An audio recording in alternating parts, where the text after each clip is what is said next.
When we last left David, he was on the run. His father-in-law, King Saul, had made it clear that he was out to kill David. He was extremely jealous of David's popularity.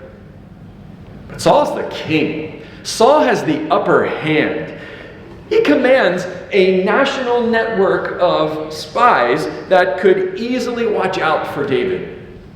So David is in an extremely precarious position as we turn to 1 Samuel chapter 21 today. If you're reading in one of the Pew Bibles, you can turn to page 231. 1 Samuel chapter 21, page 231. Now, just as a reminder, since David fled the king's house, he has some help from time to time. First of all, his wife Michal, then the prophet Samuel, and then his best friend, the crown prince Jonathan, even helped him. But Saul is watching all these people. Where's David going to turn now? He really can't go back to any of them. And so in verse 1 of 1 Samuel chapter 21, we read this. David went to Nob, to Ahimelech the priest. Ahimelech trembled when he met him and asked, "Why are you alone? Why is no one with you?" So here's David in his desperation for help, thinking, I bet I can go to the house of the Lord. Surely the priest at the tabernacle will help me. Now, at this point in Israel's history, there is no temple yet. In fact, they don't even have possession of the city of Jerusalem at this point. The center of worship is the tabernacle. And the tabernacle, if you've ever visited the biblical tabernacle out there on Route 30, is small. It's like a tent, a two-car garage. It's a portable temple of sorts. But that's where the priests would minister. It would keep the regular sacrifices going. And so it makes a lot of sense for David to go there to get help. He wants to seek God's protection. He wants to seek God's guidance. And that's where he could go. The high priest had something called the Urim and Thummim. You might remember we studied this a few weeks ago earlier in the story of Samuel. It was a priestly vestment that had a pocket, and in the pocket were these two stones, the Urim and the Thummim. And whenever the nation would need to inquire of God, they would formulate a question with a yes or no answer, and the priest would pull out one of the stones, and the answer, depending on the stone, was either yes or no. So David shows up at the tabernacle hoping for guidance and help. But when he shows up, we read that the priest is troubled. Why is the priest upset at David's appearance? So he questions him about this. Why are you alone, David? Well, remember, David by this point has become an extremely well-known person. He's the king's son-in-law. He's been promoted to a military commander position. He's had tons of victories. So it seems a little suspicious to Ahimelech that David has shown up alone. I mean, shouldn't he have an entourage with him? Yes, he should. It's highly likely also that Ahimelech has heard rumors of troubles. Troubles in the king's household. Do you remember that episode a few weeks ago where God intervened when King Saul sent numerous groups of soldiers, and then he himself went to arrest David, and it ended up with King Saul writhing on the ground naked? That's the kind of story that gets out there like wildfire. Just saying. So it's easily enough time has passed for Ahimelech to hear about this. David is being hunted by Saul. And when a deeply troubling situation happens like that, you know that a person is not necessarily in their right mind. I mean, anything could be happening here inside David's heart and mind. You just don't know what you're dealing with. Is David stable? Is he going to try something crazy? When people are under stress, when they're filled with anxiety, they can act out of character, right? Or maybe Ahimelech is thinking to himself, oh man, why is David bringing this drama to my doorstep? I don't want to have anything to do with this. You ever felt like that? In other words, Ahimelech is wise here to be very cautious about why David shows up. I'd be nervous too. So how does David respond? Look at verse 2. David answered Ahimelech the priest, "The king sent me on a mission and said to me, 'No one is to know anything about the mission I'm sending you on. As for my men, I've told them to meet me at a certain place. Now then, what do you have on hand? Give me 5 loaves of bread, or whatever you can find.'" Wait a minute. Is David lying? He's not on a mission from the king. One commentator I read said he meant the king as in God. Highly doubtful. I don't agree with that guy. He's just hungry. That's all that's really going on here. He's been on the run for days, and he knows that he may have a hard time getting food anywhere. Who knows how long it's been since he had a regular meal? He's a fugitive. He's just concerned about the basics of life. He needs food, he needs protection, he needs safety. So he comes to God's tent, hoping for help. It's a reasonable place to go. It's kind of very similar to the rationale that many people actually use in our day and age when they simply show up at the church's door, knocking on the office saying, "I need help." Could be gas, could be food. Could be a rent payment, could be a hotel payment. When they come for food, because we here at Faith Church have an unending stream of tasty cakes in our freezer, thank you, Ron, I will hand them out to people that show up at the door. But really, what they need is more significant help. And so we try to direct them to contact Conestoga Valley Christian Community Services or Conestoga Valley Seeds, because those are local organizations that are perfectly set up and designed to help people in need. But we have to ask, in David's day, is the tabernacle designed to help people in need? So let's read Ahimelech's response. But the priest answered David, "I don't have any ordinary bread. However, there is some consecrated bread here, provided the men have kept themselves from women." So David has put the priest in kind of a tough spot, actually. How so? Well, first of all, David, by inviting Ahimelech to help him, could put Ahimelech on King Saul's blacklist.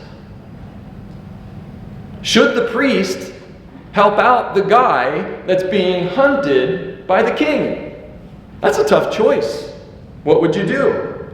Second, the priest is basically saying, "Yeah, David, if I had some regular bread back in the pantry, in the kitchen, wherever that might be, I would give it to you, but that bread's all gone. All I have left is the consecrated bread." And what's consecrated bread? If you peek down to verse 6, you'll see the writer describe it as the bread of the presence. So one of the regular duties of the priests was to prepare bread every day, and it was presented as a sacrifice to God. You can read about it when God told the people to do this as part of the regular sacrificial system. Some chapters that talk about it are Exodus 25, Leviticus 24, if you're taking notes. In other words, this is special bread. It's God's bread. When God first instructed Moses and the Israelites to include bread offerings to him every day, he told them that after the bread had been sacrificed to God, like presented to him, the priests could partake of it. But only the priests. So it's quite interesting that Ahimelech is willing to make an exception here. And this exception is based on David and his men having kept themselves from sexual relations. And you might think to yourself, what does that matter? Not to mention the point that we know David is a married man. So who cares about sexual relations? Well, it seems that Ahimelech is making this exception to allow David to eat the consecrated bread based on what he knows of one other event in Israel's history and of what he knows of a stipulation in the law. So let me jump back in history a little bit. In Exodus chapter 19, just before God entered into covenant with the people of Israel, he commanded that the people consecrate themselves before he met together with them and entered into this covenant. That meant that they were to temporarily abstain from sexual relations. Likewise, in the law, in Leviticus chapter 15, we read that in any normal situation, when persons had sexual relations, they were considered ritually unclean. And so, if they wanted to go to worship, they had to go through a process of cleansing. Ahimelech puts these two together and seems to be saying, David, all right, I'll make an exception for you and your men to be able to eat the consecrated bread because you need help, but here's the thing. Because that symbolically puts you in a position of worshiping the Lord through the eating of the bread, you must be ritually clean. Now let me pause right there and say, what Ahimelech is doing is amazing. He could have easily just said, sorry, David, can't help you. All I've got is the consecrated bread, and the Lord said that is only for priests. Sorry. And nobody would have batted an eye at that. That would have been in keeping with the letter of the law. There is no other provision in the Mosaic law that says that priests can choose to give out the consecrated bread even if those persons are ritually clean. It's not in there. Ahimelech's interpretation of the Mosaic law then is very creative. Or we could say it's gracious. It gets to the heart of the law because God himself is gracious. And we're going to talk about this further in a moment because of what we saw in The Chosen. Did you hear in that clip how Jesus refers to this very story? We're going to get there in a moment. For now, we can move through the rest of the story, I think, really quickly in a summarizing kind of way. It's going to get really dark, though. In verses 5 and 6, after getting this offer from Ahimelech, David responds and says, he and his men have been ritually clean, and Ahimelech shouldn't worry about it. Now, this is so interesting to me as well. Kind of like Ahimelech's response was interesting. Because other people might have said, oh, all you have is the consecrated bread. Well, no, I could never take that. That's God's bread. That's for priests. That's only for priests. Don't worry about it, Ahimelech. I'm going to go find bread elsewhere. That would be a normal response for David if he was keeping the Old Testament law. That's a rule follower response. How many of you are rule followers? And are like, I would never eat the consecrated bread. David, though, we have to wonder, because he's known as a man after God's own heart, is he also a rule breaker? Now, in numerous future sermons, we are going to see David go to extreme lengths to follow God's heart and keep the rules. So it is a bit surprising in this episode that when it comes to eating God's bread and even lying about what is happening in his life, he's okay with that. Should we be okay with that? Personally, I don't think so. I think we can simply say that what David is doing here is unethical in the lying part. But Ahimelech doesn't know he's lying, and he gives him the bread. But at that moment, someone spots David. Remember the network of spies? In verse 7, we read that the king's chief shepherd, Doeg, is there. And he sees David at the tabernacle. Now keep that tidbit in mind. The text doesn't tell us anything else about what happened in that moment other than David gets spotted. As we continue in verses 8 and 9, David's first major fugitive need is cared for. He has food. What about his second major fugitive need? He needs protection. And so, still working this story that he's on a mission for the king, he says he needs a sword. He needs something. And Ahimelech says, well, I have Goliath's sword here at the tabernacle. How in the world Goliath's sword got to the tabernacle, we don't know. But it did. Maybe David eventually, after he killed Goliath, took it there for safekeeping. We're just not sure. But David is like, oh yes, I want that sword. It was a really good one. So he's got food, he's got protection, but he's still one man. He's a single fugitive on the run with a nation crawling with spies. Where can he go to find safety? Well, in verse 10, David makes a shocking choice. He goes to a Philistine city, the city of Gath. Why is that shocking? Well, obviously, it's because they're the enemy. And do you remember which Philistine was from the city of Gath? Goliath. This is the man that David is extremely famous for killing.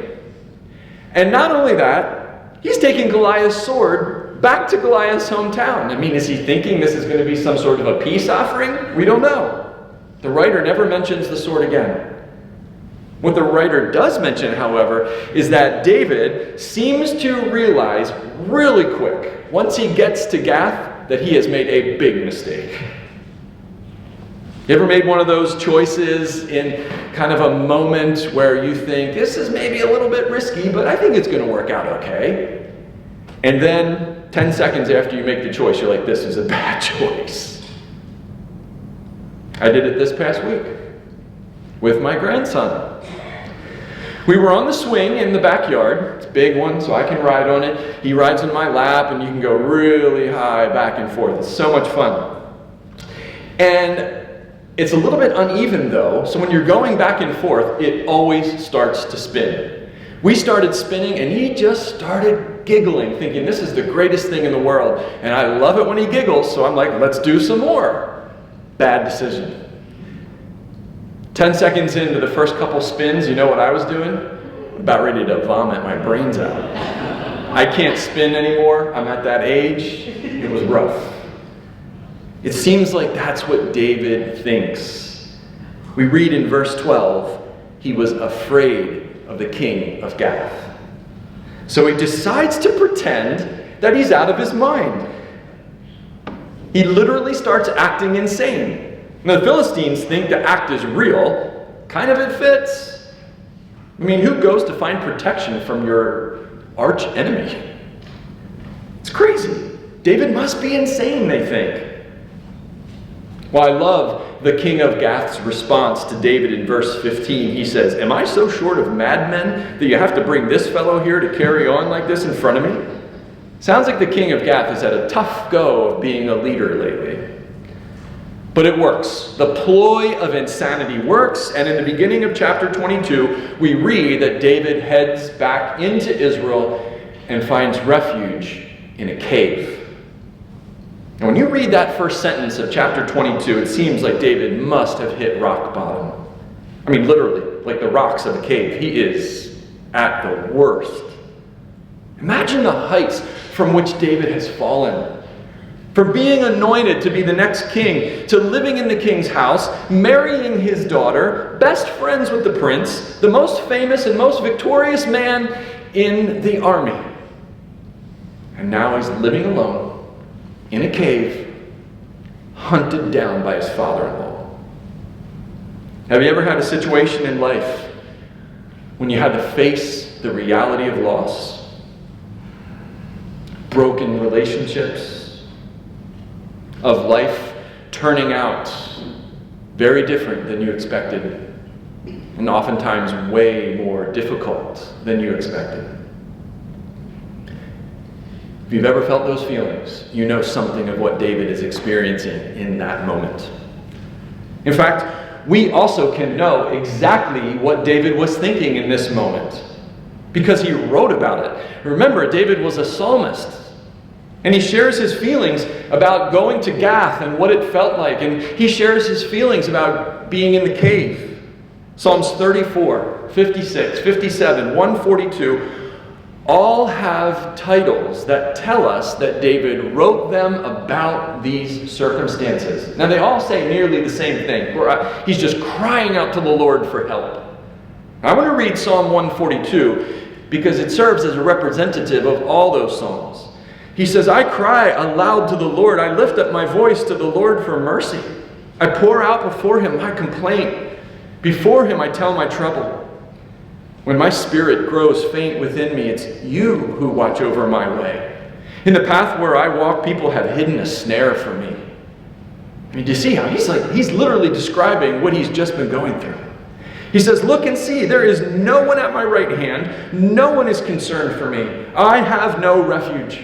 No one cares for my life. I cry to you, Lord. I say, you are my refuge, my portion in the land of the living. Listen to my cry, for I am in desperate need. Rescue me from those who pursue me, for they are too strong for me. Set me free from my prison, that I may praise your name.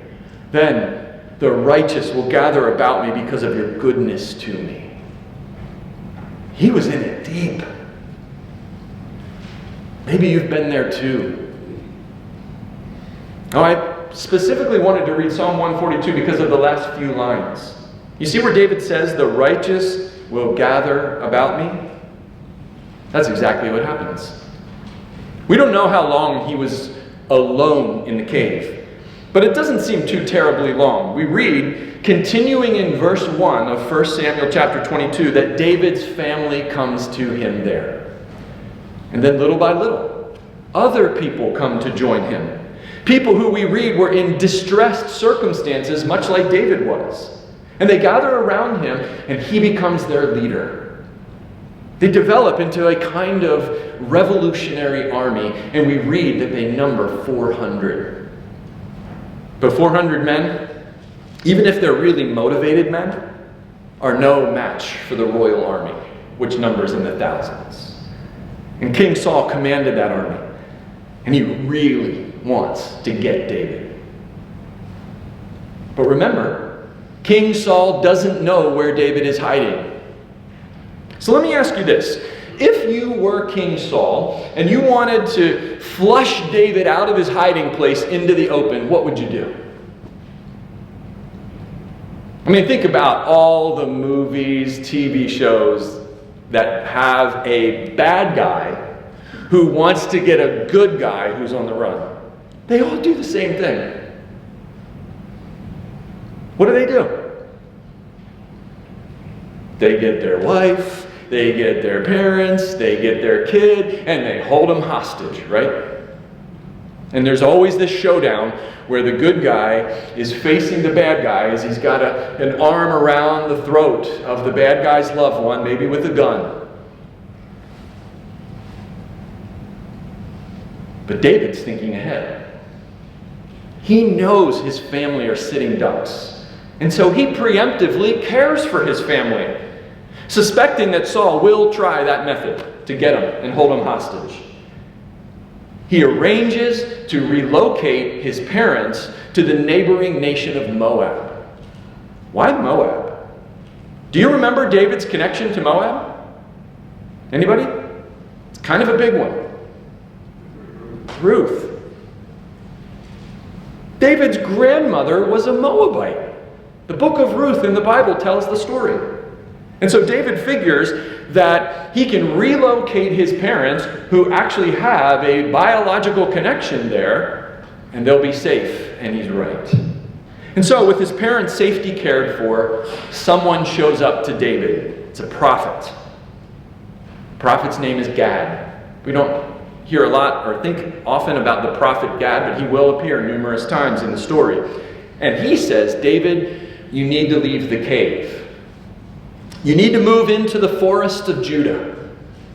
Now, the text doesn't say this, but because Gad is a prophet, it is highly likely, in my opinion, that Gad is communicating the word of the Lord to David. And David obeys. David is still in a very precarious position, but notice how things have improved for him.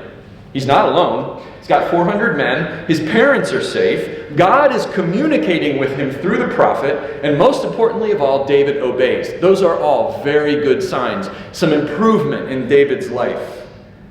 But now in verse 6, the narrative shifts back to King Saul. And he is losing his mind. He's raving mad. In verse 8, we read he's blaming his men, that they're conspiring against him. He said that no one informed him about the secret pact that David made with his own son. And he's saying that David is trying to ambush him. None of it is true. None of it's even realistic. He's just unhinged. But as Saul is ranting in his delusional world, someone speaks up.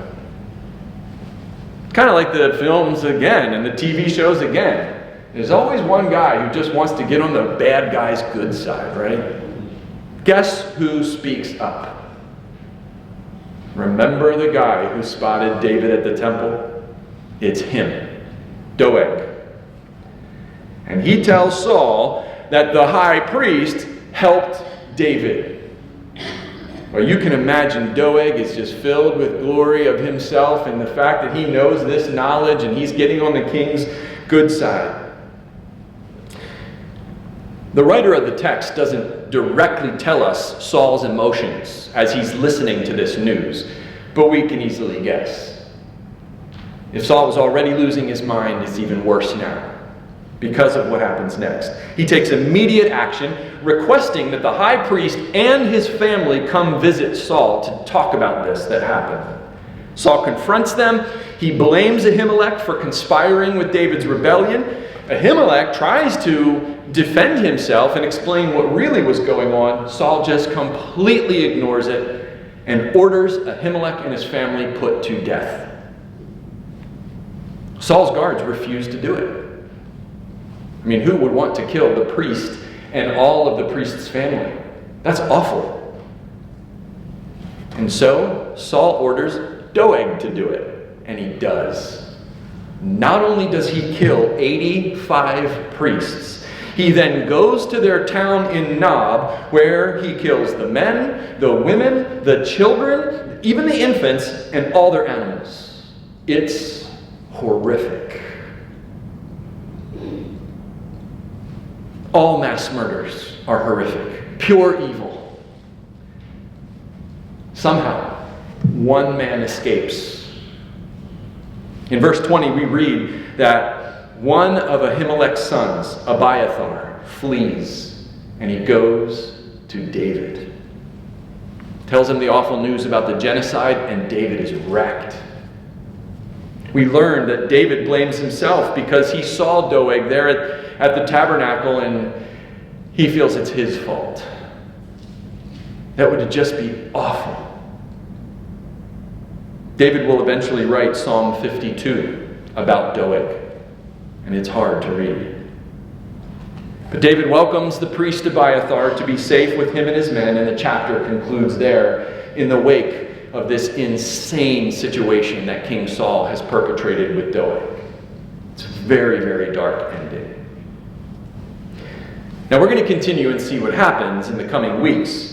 But let's return to that earlier part of the story in chapter 21, verses 5 and 6, where the story started. Remember when Ahimelech gave David the consecrated bread and David ate it. Now as Debbie mentioned, as I mentioned, that's what Jesus talked about. Turn with me to Mark chapter 2. The three Gospels of Matthew, Mark, and Luke all refer to the story. We're going to read Mark's account, page 813. Mark chapter 2, starting at verse 23. Page 813. One Sabbath, Jesus was going through the grain fields, and as his disciples walked along, they began to pick some heads of grain. The Pharisees said to him, "Look, why are they doing what is unlawful on the Sabbath?" He answered, "Have you never read what David did when he and his companions were hungry and in need? In the days of Abiathar the high priest, he entered the house of God and ate the consecrated bread, which is lawful only for priests to eat. And he also gave some to his companions." Then he said to them, Jesus, this is, said to the Pharisees, "The Sabbath was made for man, not man for the Sabbath. So the Son of Man is Lord even of the Sabbath." Jesus brings up this story because the Pharisees, those highly legalistic religious leaders, whom he often was in conflict with, they were confronting Jesus for allowing his disciples to do what in their eyes was illegal on the Sabbath day. In other words, the Pharisees were confronting Jesus, saying, "You're letting your followers break the law." Well, what were they doing? What crime were they committing? They were picking wheat on the Sabbath day. Now, mind you, it's not like they were harvesting a field and then they were taking it to the market and making all this money from it. Like we saw in the video, they're just getting a quick snack. But the ultra-strict Pharisees accused the disciples of working on the Sabbath, which was forbidden in the Mosaic law. Now, the idea of Sabbath and the corresponding idea of not working on the Sabbath are not nearly as strictly defined as what the Pharisees made it seem. There's room for interpretation, Jesus says, in confronting them. That's why he brings up the story of David and the priest and eating the consecrated bread. Jesus' point is this, that both David and the priest held to a wideness, a graciousness in their interpretation of the Mosaic law. The Mosaic law is clear if you're going with the letter of the law. The consecrated bread is sacrificed to God. It's God's bread. And he only allowed the priests to eat from it. So technically, letter of the law, Ahimelech should never have offered the bread to David. Even if David could assure Ahimelech that he was ritually clean. And secondly, David should never have accepted the bread. If they were using a super strict, literal interpretation, that's what they should have done. But Jesus points out that Ahimelech and David interpreted the law with graciousness. That's the difference between the letter of the law and the heart of the law.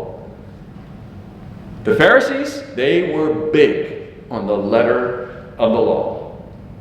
If the speed limit is 35 miles an hour, no matter how ridiculous you think it is, you drive 35, not 36, 37, 38. Even if you've heard that the police won't ticket you, and if you're 7 or 10 miles over, you drive 35. That's the letter of the law.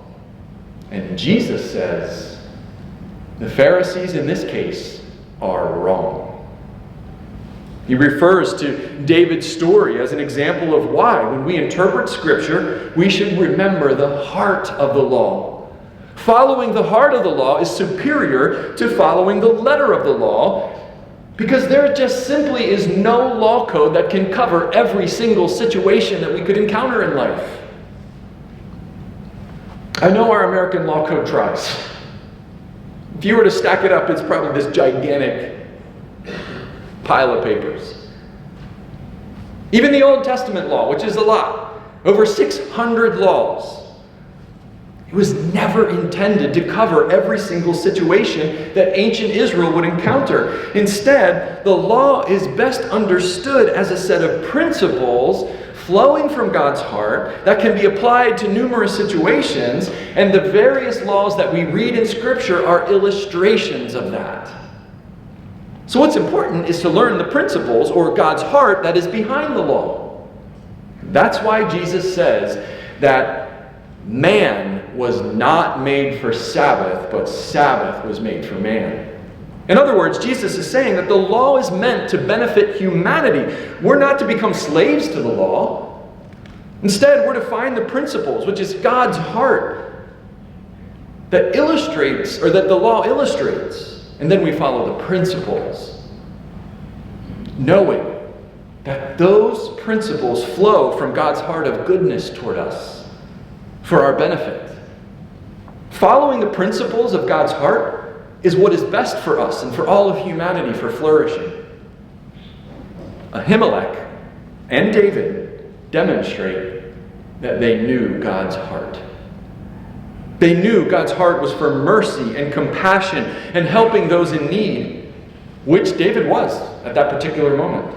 And so therefore, the consecrated bread, while yes, it is primarily used as a sacrifice to God to demonstrate faith in God for his bountiful provision. He is the provider of all bread. And secondarily, the sacrifice is to be used for the nourishment of the priests because they don't own lands and field. But that bread can also be used in a way that honors God's heart of love and mercy and grace, and it can benefit people in need. That's the heart of the law. That's what's important. That's why God so often says in the Old Testament, I desire mercy, not sacrifice. So the strict ritual and law of the sacrificial system, God says, is not as important as mercy. In other words, do not allow the letter of the law to keep you from following the heart of the law. That's why it's so important to get to know God's heart. Now, this Mosaic law was first introduced in the book of Exodus. God wants his people to be certain about his heart, though, much more than he wants them to know the letter of the law. Consider how God describes his heart in Exodus chapter 34. He describes it this way: the Lord, the compassionate and gracious God, slow to anger, abounding in love and faithfulness, maintaining love to thousands and forgiving wickedness, rebellion, and sin. That's God's heart. Now, I'll admit, it can sometimes feel a little vague, maybe even confusing, to learn what God's heart might be in a given situation. It can feel a little bit confusing or uncertain to know how to prize God's heart above the letter of the law. In many cases, it's just simply easier to follow the letter of the law. If the speed limit is 35 and the police department is legally not able to ticket you unless you're going 10 miles per hour above the speed limit, then you can drive 44. And you can have a clear conscience and not worry one bit about getting a ticket. I like the precision of that. I want to know when I'm in the right and where that line is and what it could take to cross that line. But for the vast majority of situations, we would do well to be letter of the law people. Generally speaking, following the letter is going to result in the best case scenario.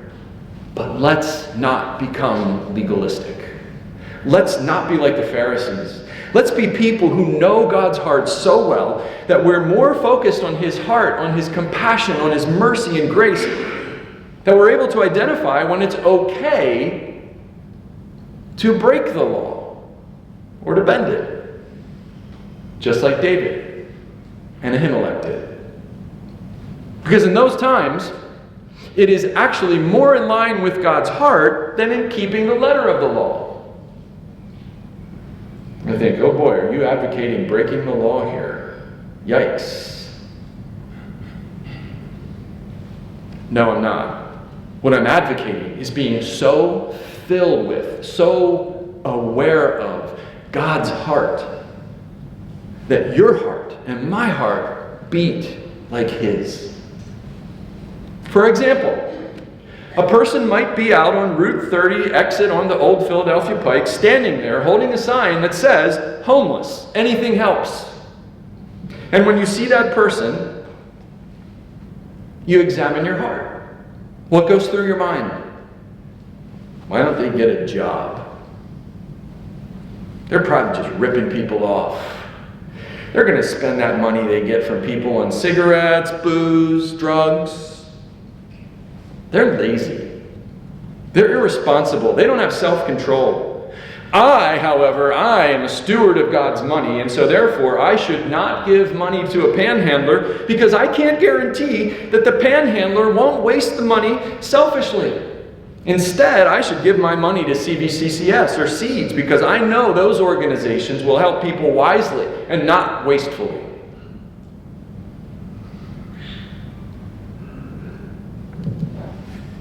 But could it be said that when we use that rationale, which typically results in not helping the panhandler, that we might actually be legalistic Pharisees in our hearts? Could it be said that we're assuming the worst about the panhandler's life and story when we actually don't know it at all? Could it be said that we're judging them when in reality we have no idea about their motivations or their heart. Now, I don't know your hearts, so I can't speak for how you feel. I can only ask the questions to all of us, and I can speak to myself for sure. I know that when I'm driving up the ramp and I see that panhandler on the corner, I am immediately thrown into an emotional crisis. Maybe you too. I just want that light to turn green or stay green so that I can zip on through. What I should feel is compassion. What I should feel is mercy and grace. I should see a person who's made in the image of God just like me. A person who is loved by God just like me. I should remember the passage in Exodus where God describes his heart. So let me read it again. The Lord, the compassionate and gracious God, slow to anger, abounding in love and faithfulness, maintaining love to thousands and forgiving wickedness, rebellion, and sin. Please do not hear me saying that the answer is just simply give them money, give them food. Because that can become legalistic too. That's not what I'm saying. I'm bringing this story up to talk about the condition of our hearts. How's your heart? Does your heart beat after God's own heart?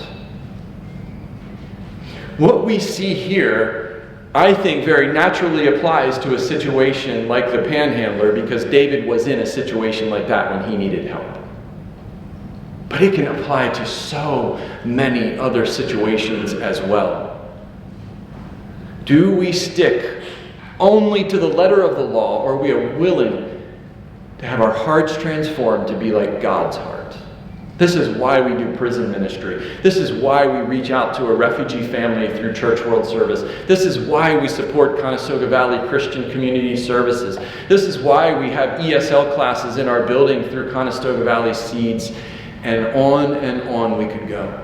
Because we desire to have a gracious, compassionate heart like God. And so I ask you to examine your hearts.